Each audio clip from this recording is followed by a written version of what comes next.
Hello and welcome back to WCS America Premier League round of 32 as we are getting ready to hop into our lower bracket match. Of course, I'm still Kevin the Coy, also known as Roddy, and with me is still the one and only Nate. Nate, 2 best of 3s done already. So far this group did not disappoint. No, the first series was pretty awesome. I mean, I guess it goes without saying, I'm a Terran player. I like watching Hart play. He's had some absolutely fantastic I'm a Protoss player. I builds. love watching Hart play. Well, there you It's go. not exclusive to your race. Well, I think that just confirms how good the games were. Yeah. If you can appreciate it outside of the Terran bubble of bias. No.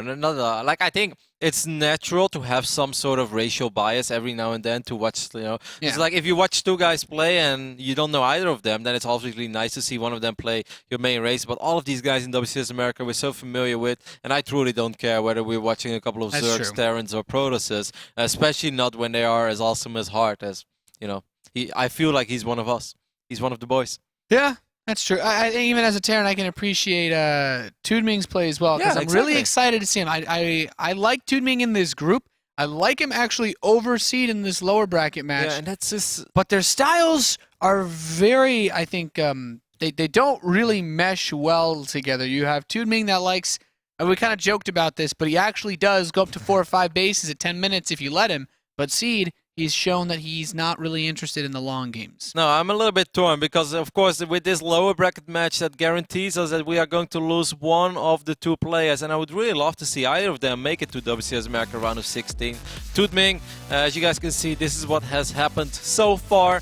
Hart has defeated Seed in a very explosive 2-1 series, and then we saw Scarlet win a pretty funny series against TooDming, so Seed was finally able to get her revenge over TooDming, who of course defeated her in WCS America Premier League Season 1 2014. It's a lot of terms, but all the results are out there. You can always check starcraft2.com/WCS or use arguably the best website on the interwebs, and that is Liquipedia. That's true. Damn it, like I want to find the guy who invented Liquipedia with all like how you can go to previous tournaments, next tournaments, how you can always click on any sort of player. It's going to give you all the results and you click on the tournaments, you see everything. Like the guy who invented Liquipedia is an actual god amongst men. Like, Yeah. That site is so good. People that maintain it, you know. The only thing I'm truly sad about is that he didn't do it for Warcraft 3, because I would love to just read over all those old results, all those tournaments, because it's like so fun. Every now and then when you have nothing to do, you're just browsing on the interwebs, and then you somehow end up on Liquipedia, and then you just like, before you know it, you're like recapping GSL November 2011, because you're like, you go over He's the like tournament. reading through, like, man, this It's guy. like, I remember It's that. like this, it's like this guy I'd never heard of. Someone mentioned like bit by bit. And you like look him Yeah. up. You're like, this guy actually had some pretty deep runs, and you find the video links to his matches. Yeah. And you're like, And you're entertained for hours. Like I can't give enough love to all the guys that are still involved with Liquipedia, and of course the community as well for updating the website. StarCraft community is pretty awesome. Yep. Anyways, Nate, I'm a little bit sad because, of course, guys, if you use Wikipedia, then you'll know, like, Dignitas Seed. I've seen that name before. One Seed. Wasn't he a GSL champion? Yes, an actual GSL Codas champion. Definitely one of the more forgotten champions we have out there. I would put him in the same, for a while it used to be Jockey, but Jockey has definitely been really in the spotlights a lot ever since joining My Insanity and participating in all these European events. But if you talk about fallen off GSL champions, or at least people that, if you see the name, you don't immediately relate it to the GSL Championship, I'd say Seed is very high up there together with Sniper and Roro. Yeah, I'd say like we do know that Roro is still really good. He still plays on a high level, but I think a Sniper especially. I think he's even changed his name. Like I don't even know if he's still Sniper at this point. Like, Sniper is balling out of control with all the GSL money and so. Yeah. He opened his own nightclub and he's like, this is my table. It's like, this is all I need. Yeah. Made an investment with the GSL money. Man, that would be a beautiful story. Just win one GSL. Like, what is Fruit Dealer doing? Well, he's actually, isn't he like coaching some league team or something? Wasn't that the rumor? I actually have no idea. All right. I can't keep up with all this StarCraft that's going on, especially once they leave the StarCraft. Yeah, especially with guys that won a tournament 4 years ago, like Fruit Dealer. He also won. He was a runner-up of Intel 3 Masters New York. We need the StarCraft. Where are they now? Like you got to. That would actually be a beautiful TV series. Like turns out, bit by bit, like ended up opening like a cheese shop in Seoul. It's like actually has the finest cheddar that you can purchase in South Korea. That's like the documentary I want to watch. I would watch it too. Where are they now? Especially like maybe in a year or 5. Maybe it's too early for that Yeah. now. We'll do it in 5 years. Then we'll find Sniper. We'll find Roro's still playing, but we'll find Sniper, and let's see how Seed's career turned out by then. This is a really, really important game for him. When you get picked up by a foreign team as a Korean that we all know he's still very good, but doesn't have the same level of success that he had before. He needs to deliver. Otherwise, there's a good chance that after 6 months or 9 months, I don't say that's going to happen, but we have seen that happen before. A foreign team picks up big name Korean. Well, not really what we were expecting. Thanks for your time, and we're going to look further. So, really important series for Seed. Going to ask if both players are ready. All right. Looks like TooDming's ready to rock and roll. This series is going to start off on Overgrowth. Pretty standard map. I think of all the maps this season, most liked map. It's one of the only maps that made it into this season's map pool from last season. Overgrowth and King Sejong, I think, are the two most liked maps. Yeah, probably. Merry-Go-Round gets still a little bit of love. Yeah, Merry-Go-Round has been going up the ladder ever since it got introduced. In the start, I felt there weren't too many fans, but now I see more and more people coming around when it comes to Merry-Go-Round. I'm surprised at how few people like Foxtrot Labs.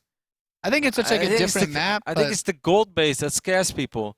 Not like they see gold, they just like see something that's gold and shiny, just like, what, that's too different for me, man. Yeah, it's like, hey, there's no price tag on these minerals. I signed up for blue minerals in my games in StarCraft, not gold minerals. Yep, I'm no upper class Protoss. Either way, we are getting ready to hop into our lower bracket series. The game is live. It is going to be played on Overgrowth. And over here on the right top side of the map, of course, we talked about how important this is for Seed. It's also important for TooDming, who has been making a name for himself, has definitely been stealing some of the hearts of the foreign fans out there with his good runs in WCS America Season 1 and Season 2, and even his quarterfinal appearance at the Battlegrounds Atlanta. So representing Zenith of Origin, he is TooDming. He's a great, happy little dude. I wonder what he's been up to. I didn't see him in the bracket for the TESL tournament that just happened. Was he there? No, but that's Taiwan. He's in China. Yeah, I don't know how difficult it is to get to a Taiwanese tournament. I mean, it may not be very difficult, but it's still a journey, and maybe he just didn't get invited, because there weren't a whole lot of Chinese players there, to be honest. That's true. There were Koreans, but I don't think there were a whole lot of Chinese. Either way, TooDming does have a Twitter. He's one of the very few Chinese guys that has a Twitter. You can follow him at @TooDming. Nice and easy. And over here on the left bottom side of the map, on Overgrowth, we have our former GSL Codex champion. And he still is, of course, Dignitas Seed. He's a very funny dude. He's a very happy little dude as well. They have identical personalities, I think. Seed might be a little more outgoing than TooDming, but they're both very nice, friendly, chatty, smiley. I don't think I've ever met Seed before. He's very funny. Yeah, if you meet him, you'd like him, Nate. If TooDming makes it to the round of 16 again, though, you learn a lot about hairstyling from that guy. Drone Scouts wants to make sure you won't get cannon rushed, as it's going to be a pull into hatchery, so it's a very conservative opening over here for TooDming. Yeah, even checked behind that mineral line to make sure there's no like preemptive pylons. Like TooDming is like, see, the Korean products I don't know too much about. Maybe I should, maybe I get cheesed. It's like, no. This is actually a guy that can play macro games. Even though I was a little bit upset to see how, I would say, impatient he played against Hart. Would you agree with that? Yeah, very impatient, I think, is probably the best way to put it. And it doesn't necessarily mean that Seed's not capable of playing a long game, but all of his build orders set himself up for big aggression. Yeah, he left himself no choice. And even that one game on Overgrowth where he was clawing his way back into the game, he just threw it all out of the window again by, again, attacking when he perhaps didn't even really have to. This is also the match of the two underdogs when it comes to the ESL Fantasy Gaming League. As neither of these two players got a whole lot of your trust. I think it is really shocking to see a Korean Protoss being the least favorite player to advance from this group. Like, what has happened to the StarCraft 2 scene, Nate? It's a Korean Protoss, guys. I thought Protoss was unbeatable. Yes. It's like I thought no one could beat Protoss players. Now he's suddenly last pick. It's like what's all these Zergs? There's a Terran. There's a Terran with second highest pick. Although I'm not surprised people like Scarlet's chances in this tournament. Two Zerglings are going to come in and scout. Nexus first in the gateway, Roddy. This is my favorite build before I go into an 8-gate all-in. Nexus first, no scout into gate. That's how the big boys roll. Started doing this build a while ago, and like actually a long time ago, before it started being used in the professional tournaments. And I spoke with Nani about it in BlizzCon 2013. I was like, yeah, I've been messing around with that build too. Of course, there are a couple of speedlings openings that are going to give you a very, very hard time. And even the early pools can be very, very annoying to deal with. I'm still really impressed though with like the way that this the meta game has allowed for this build to become so popular. Because I think a year or two ago, basically you would have died every single game. Yeah, you're every like, game. Hey guys, I'm gonna go Nexus first into Gateway, and you're like, what? It's like, Is this troll hour on Dragon Stream or something like that? Yeah, exactly. Did you get sleep in the last day? Because I don't know if you heard, but speedlings can really mess you up. I think the size of the maps and of course, Heart of the Swarm with the Mothership Court made things a little bit easier as well. Yeah, and just above all, just a common trend of Zerg players to not open up with quick gas or quick pool. It's still a risky build. Like just because people are getting away with it doesn't mean that it's not risky. That is a good point. I think when gateway openings, they weren't very popular before Heart of the Swarm either, and then a lot of Zergs opened up with gas just as a reaction to it because of so many Protoss players getting aggressive with 2 to 4 gateways at the beginning of the game. So now that trend's kind of died down, it lets Protoss players get away with these builds much more easily. And I actually, this gives him the opportunity to go for a big attack if he wants to. I think he's going to go into an Oracle. Yep, it is, and Oracle is going to be the unit of choice for Seed. We're going to take a look at the Overlord vision. Overlord has not seen. That's actually a really nice position for the Stargate, to be honest. I'm kind of digging it. Forge going down as well. I'm happy to see that. That's going to give Seed a few more options. Layer is starting at the 7-minute mark. Not a single spore crawler on the map yet. And so far, this Oracle has still not been detected. Now, earlier today, Seed had an opportunity to do a lot of work with an Oracle. Back then, he wasn't able to do it, Nate. This time, I can't imagine a world where he's not going to kill a lot of workers. Yeah, he should be able to just come in, target down drones. Ignore the queen. Yeah, just target down drones left and right. Oh, he wants to kill the queen. Oh, see, the little bit of indecision is going to cost him potentially a couple of drone kills as he still gets a few. Still gets the work done. Not as many as you'd like. No. Still gets the work done, still picked up 4, and a lot of mining time being lost as well. But if I was TooDming now, I'd definitely get a spore in every base. Don't try to cut too many corners now, TooDming. Because one Oracle can also eventually lead into 2 Oracles. 2 Oracles are a force to be reckoned with. Wow, did you just press it on the Roddy soundboard? You know it. I got the app on my phone, man. The Roddy soundboard app is a thing. This is really interesting as well. Seed knows that probably nothing but nothing but drones for TooDming after this Oracle showed up. Hydralis then is going down, but there are just like no units. TooDming, you have made 2 Zerglings, and there are 10 Zealots knocking on your 3rd base. We often talk about greedy Zergs, but TooDming has really been pushing it to the next level this game. TooDming is we kind of joked about this before, but he's like the king of greedy Zerg openings. Like what is this? No Zergling speed. He didn't make any roaches. He went up to 62 drones even after losing 4 or 5 drones, getting a few spore crawlers as well. 3 more gates on the way too. He's adding on Blink +1 attack. Like Seed doesn't have to win the game with this push. He just needs to do economic damage, and that's exactly what he's doing. I feel like he's already done enough for just a couple of Zealots too. He didn't invest any sentries, no stalkers. He still has his Oracle and Mothership Core to keep killing stuff with. He could recall if he wants to, but I don't think he has to. It's just Zealots, and Huck is actually always really keen on saving the majority of his Zealots, and then I always feel like, hey, these Zealots are going to be useful, but then suddenly Huck really puts them to good use, and then I was like, man, I must just underestimate the strength of the Zealot in a certain phase in a game, because I can't find the openings myself, but these good Protoss players, they actually make Zealots still very, very useful units. So maybe Seed could have gone for a recall there, because in the end, they all just died after killing that hatchery. But still, a very good attack for Seed. However, still 75 drones as well for TooDming. He still has a crazy amount. He should just build nothing but Hydralis from this point on. I mean, if it weren't for the hit he just took on his base count, then I think it'd be a lot easier to do. But he's got to deal now with this 3rd base. 3 cannons on the way. Yeah, I think Seed is really misreading this game a little bit. Seed is like, man, I just did so much economic damage, so now I put this Zerg in a position where he's gonna have to pretty much all in me immediately, right? Because do you know who you're playing against? Yeah, I understand that train of thought. That actually makes a lot of sense. But he is still down 21 workers, and if TooDming just produces nothing but Hydralisk, TooDming is actually still in an okay-ish position. Yes, his economy has been slowed down a lot, but if anyone is able to bounce back from a bad economy, it's definitely TooDming. Yeah, that I completely agree with. Roaches are going to move up to the 3rd base and try to at least pick off this photon cannon, which not too bad. You want to get something but still trades out a few roaches. I don't know that's necessarily cost effective, but he does see, okay, he's like, you got Void Rays, I know that your third base is done, which is nice. And now Seed, of course, knows, he's like, hey, that was way too easy, you had way too little. You've been droning up again, haven't you? Have you really pumped out more drones? Are you trying to take all these bases that I just killed? Well, if you're not attacking me, then I'm just going to attack you. And this is still going to be difficult for TooDming to deal with, but it's not impossible. It's going to be difficult, especially guys, because there is no creep over here. Yeah. If he had creep, it really would make his life so much easier. But he did, you know, he used that Oracle's Revelation ability to kill a lot of the creep tumors with that initial push, and I feel like that's one of the things that have set him up so well for this, because now with the creep spread in these force fields, what's he supposed to do against this? There are blank stalkers, of course, as well. Actually, wow, these force fields are working against Seed.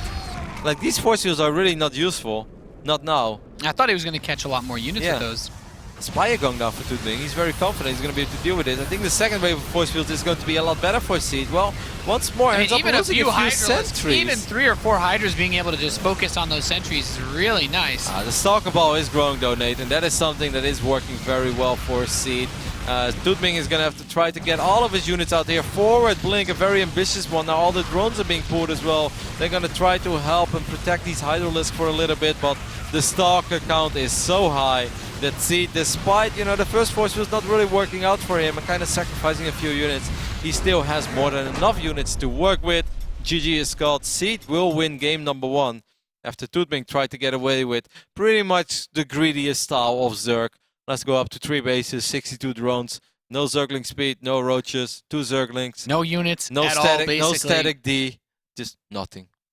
TooDming, like, when you let him get away with that opening, then he becomes an unstoppable monster that will consume your nightmares. But in that situation, I think you're playing against Seed, man. You got to be ready for those early aggressive plays. Yeah, but this wasn't even that much of a commitment for Seed. It's not like he was hiding pylons on the other side of the map. No, these were just slow zealots. He only had marching. 3 gates. Yeah, these were slow zealots marching across the map. But yeah, if there are absolutely 0 units and the Zerg went up to 62 drones and above all even lost a few drones already, this was just a little bit silly by TooDming. He's a fantastic Zerg. He's been a Zerg that I've really been enjoying a lot over this year of WCS America, but this was a tiny bit silly. Yeah, that was a little bit outside, I think, what we expected from him. I would be very surprised if this series went with a 2-0, but that's like your quote of the day. Well, the thing is, like, some of these matches just feel like they're so close. Like, I really like TooDming. He's probably one of my favorite when you look at the players that are coming from the regions outside of North America themselves, he's probably my favorite Chinese player overall. I think. I like TooDming more than a lot of other guys, so I'm slightly biased. Yeah, I can understand that. TooDming is awesome. He's definitely fun, but so is Maxet. So is Jim. Maxet and Jim are cool. They're really cool. Edison is probably the favorite Chinese, though. Yeah. Everybody loves Edison, the manager of Invictus Gaming. He is one funny guy. Alrighty, both players are ready. I'm going to fire up. Game number 3 is going to start on Catalina. Sorry, game number 2. What am I talking about? Game number 3. TooDming is currently trading 0-1 against Dignitas Seed. It's a really important series for both of them. I think even more important for Seed than it is for TooDming. Of course, TooDming would love to make another big run, would love to come back to America and participate in WCS America Season 3 like he did in Season 1 and 2. But he can already be pretty proud of his performance this year. Of course, you never want to go out in the round of 32. If you make it this far, if you qualify for Premier League, you want to go all the way. You want to go offline. But I think for Seed, there is even more on the line than there is for TooDming. Yeah, I mean, TooDming has been, I'd say he's been doing well, improving. He's on a good Chinese team. But Seed, he's not really playing, he's not on a Korean team. He's playing for a foreign team. And when you kind of just pointed it out perfectly, when you get signed on a team like that, it's not just because they want to be nice, they want to be your friend. They're expecting results, too. Exactly. It's all business as well for Dignitas. Of course, Dignitas is giving Seed a helping hand, but they want to see him perform. And that's, of course, what you expect when you pick up a former GSL Code as champion. So either way, over here on the right bottom side of Catalina is Dignitas Seed, who's currently up 1-0 over our Chinese Zerg. Made game number 1 look easy. I'm pretty sure that he was surprised by how that one played out as well. He's like, well, if you just have absolutely 0 units, I can just wipe in a couple of slow zealots. TooDming just had nothing. He had no upgrades, no units, no static defenses. I've rarely seen a Zerg that greedy. But he tried. The Zenith of Origins, TooDming. things backfired a little bit. And of course, I it's like kind of seeing his greedy play, though. yeah, it's fun. And it's, of course, a response that we see sometimes from Zerg players. Like, all right, he opens up with an Oracle, so now I have a little bit of time. I just need to replenish those drones that I just lost, and then I get a Spore Crawler or two. Then I saturate my bases, and then I start producing units. Like, all right, Stargate play means not that many gateway units, but this attack from C didn't even hit all that quick. TooDming just went for a whole nother level of greed. Yeah, to be fair, it's like, oh, wait, I lost 4 drones to replace. It's like, oh, I lost 4 drones. I should build 20 more. Yeah. That's the only way I can compensate for that. And then it's, well, 80 drones is nice, but I don't think 80 drones are going to win a fight against 10 zealots. Seed is opening up over here in the right bottom side of the map with a gateway in his main base, so he's switching things up.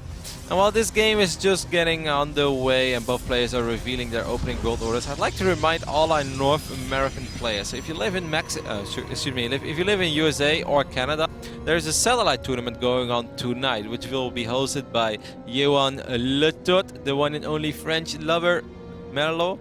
As he will be hosting the tournament tonight. Starts at 7 p.m. Pacific, so it's a little late for the Eastern peeps. But still, if you're in Diamond League or Master League or Grandmaster League and you want to participate in Todd's satellite tournament, take a look at Reddit or Toon Liquid. There's a lot of information out there. It's a very generous gift from Johan. You guys can win a trip to the Battlegrounds in Detroit, which will be happening later this month. And you have the unfortunate pleasure of sharing a room with Letot, which is, some people think it's a prize. I think that's the only downside of the entire tournament. I mean, if you snore, it might actually end up being worse for you than not going to the tournament. If you breathe, if you laugh, if you decide to wake up in the middle of the night to go to the restroom, Letot will hate your guts for the rest of your life. However, if you can avoid pretending that you're actually alive and a human being, you're going to have a great time with Johan Merlot. But above all, the tournament is going to be really fun, so take a look at Reddit and Team Liquid. Johan's little satellite tournament, 2 or 3 people will be sent to the Battlegrounds in Detroit later this month. So if you're a North American player and you have ambitions, you live in Canada or USA, go ahead and sign up. Yeah, I would sign up if not for having a room with Todd. So we're seeing the Nexus coming up. This is a standard gateway expand. This Forge feels pretty quick, though. And TooDming, he's just going up to 3 bases. If TooDming's not on 3 bases by 5 minutes, I feel like his keyboard got unplugged, or you know, something horrible must have happened to him for him to only be on 2 bases. Then we're sending an email to Edison and we're like, Edison. It's like, yo, TooDming's only on 2 bases. You sure his friend isn't playing on his account or something? Like, this is a serious, important match, man. Of course, Edison is not the manager of Zenith of Origin, but he is the manager of Invictus Gaming, and he's still pretty close with all the Chinese players that make it to WCS America. We see 2 more gateways going down, so it's been a very passive opening so far for Seed. He can, of course, try to make something happen with his 3 gateway and his +1 that's on the way, but he doesn't have anything out on the map. Seed is playing a Proto style like Bomber plays Terran. You know, you just fast expand, you chrono boost nothing but probes, and you never scout. Actually, I think Seed is the Protoss version of Bomber. Yeah, well, he's trying to... He certainly doesn't have the results quite yet, though, which is what he's looking for. Doesn't have the bank account either, I guess. I mean, Bomber has no problem. He's like, all right, we're going to play the slowest games humanly possible, and then I'm going to beat you because I am the older, the wiser. But TooDming's actually, I don't think he's too young of a player himself. No, he's not all that young. He's in his late 20s, I believe. Yeah. 6 minute and 40 second robotics facility is going down. Now, it's kind of hard to say where this is going to go, but I have the idea that C just wants to go up to 3 bases this game. Yeah, it's a little late for an Immortal Sentry or anything like that. With the +1, I'm expecting him to try to go for like +2, and that usually means, oh, of course, you need Twilight Council, which means Blink. So 3 base plays is also what I'm kind of looking for out of Seed. I love this first scout, 7 minutes in the game.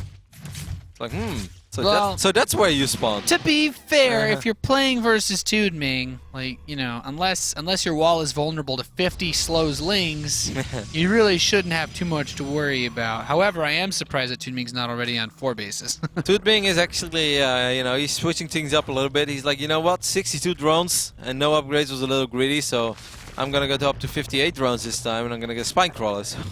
I can hang in at that one. My queens can dance around this spine. He's also starting his first roach a little bit quicker, but he's still on 59 drones. And it's probably just a few seconds away until TooDming is indeed going to try to go up to 4 bases.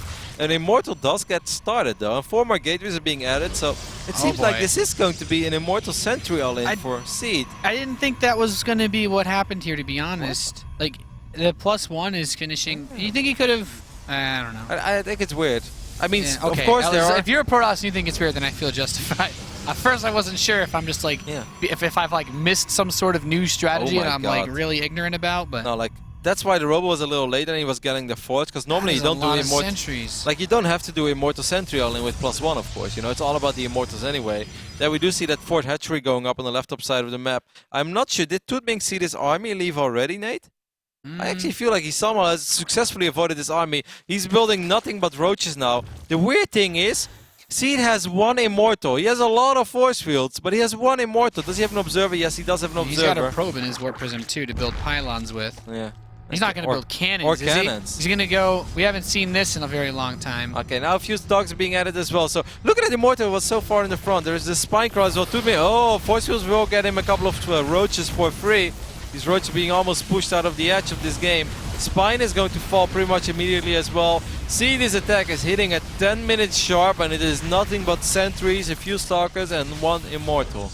This is a crazy push to come up with. There's the first couple force fields. Now, he's locked out the southern half of this army. The roaches are coming in from the left side. Zealot warp-ins to reinforce are quite nice as well, and that immortal, are really good. That immortal's simply not going to die with the warp prism on top of him like that. Nope. Forces have been phenomenal. All these drones are trying to mess with the AI of the Protoss units. TooDming is still up in supply, but I'm starting to get worried because there are still plenty of force fields to work with. A couple of sentries have gone down though, Nate. More sentries are falling. Yeah, only a couple force fields left. He's going to warp in stalkers, though. The immortal shields are regenerating during all of this. Finally going to get in the back by those roaches, but I think as long as the warp prism is alive, Seed can always just hitch a ride. Yep, that mod is of course still being annoying as well. And there are no more force fields, but there are not that many units anymore for TooDming either.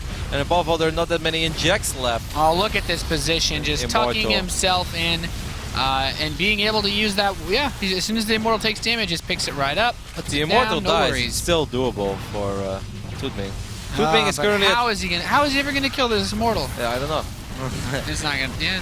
I mean, he's making, with all the units that he's making right now, if he has them all of them at the same time, then there is a small chance, especially if a couple of Zerglings are in the mix as well. This one immortal is definitely the real MVP of this game. Units lost 5,700 against 3,500. 11 sentries and an immortal might just push Seed to the deciders matchup today. As he's not there yet, he's still gonna have to work pretty hard for it. There's one mistake and he can end up losing this game. But how do you engage this army of a Protoss that's tucked away behind mineral patches and has force fields and has a warp prism protecting the one MVP? Does TooDming even need to fight here? I don't even know anymore, man. This is like, nuts. The immortal has all of its shields back. More and more zealots getting warped in. I think you're making a good point there, Nate. Because like this hatch is gonna die anyway, so you might as well just try to save whatever units you can save. Gets a sentry there. Ooh, almost gets the second one with a nice hot pickup. And you would say just like, let this hatch die. There are no drones there anyways. There's really no need to fight behind this mineral line. Yeah, I think as long as the force field energy is low though, he can use the speed roaches. Well, actually that was another good force field. Yep, good force fields there by Seed. Quick reaction time. The one real MVP is still alive as well. We should give him a name. Should we give him? I mean, there's been like hundreds of these immortals that just get crazy amounts of kills. That's true, but normally they start off with 2 and they lose a friend and they win the war by themselves. This dude has been riding solo all along. Let's call him Jason. Jason? Yep. All right. We'll call him Juggernaut Jason.